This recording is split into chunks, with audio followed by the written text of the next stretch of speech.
জীবনে ঝুঁকি কিছুটা থাকা সত্ত্বেও পশুদের খাদ্যের জন্যই নদীর বুকেই পারাপার নদীর তীরে বসবাসকারী মানুষজনের বাধ্য হয়ে নদীর ওপারে যেতে হয় নিজেদের কিছুটা জীবিকা সংগ্রহের জন্য, চাষবাস বা পশু খাবারের জন্য।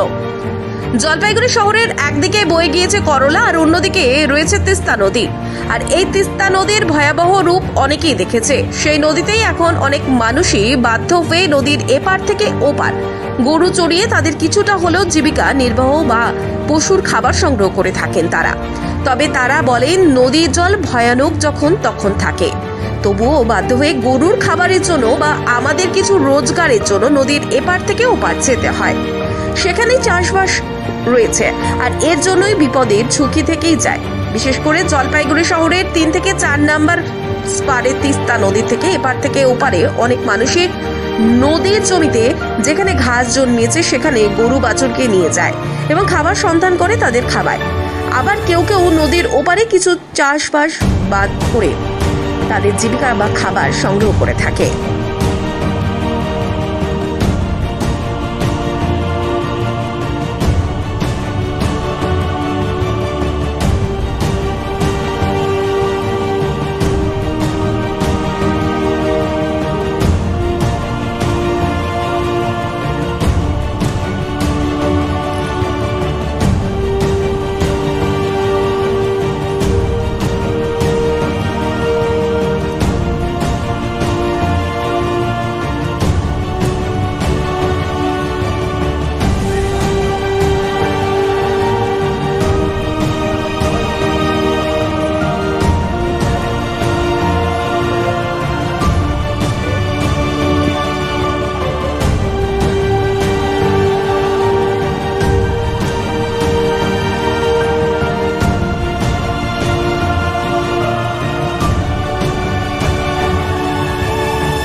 এই গামছা না